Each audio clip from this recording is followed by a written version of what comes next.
Nigel Farage just rip Keir Starmer to shreds in front of the entire nation? Because what happened live has already set the political world on fire. And trust me, this isn't just another boring debate. This was a political assassination in real time. It started like any other day in the circus of British politics.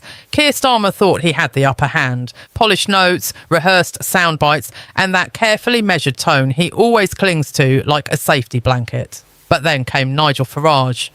Did Nigel Farage just rip Keir Starmer to shreds in front of the entire nation? Because what happened live on stage has already set the political world on fire. And let me tell you, this wasn't just another dull debate. This was a full-blown political ambush, a demolition job carried out in real time, with millions watching. If you thought you'd seen fireworks in British politics before, think again. It all started innocently enough. Starmer walked in with his usual armor, polished notes, carefully rehearsed sound bites, and that measured. The man who thrives on chaos, the man who knows exactly how to turn a calm debate into a bloodbath.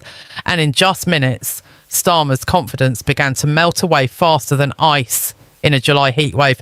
The crowd could feel it, the tension, the uneasiness, that uncomfortable shift when you realise the so-called Prime Minister in waiting was being cornered by a man who doesn't play by Westminster's polite little rules.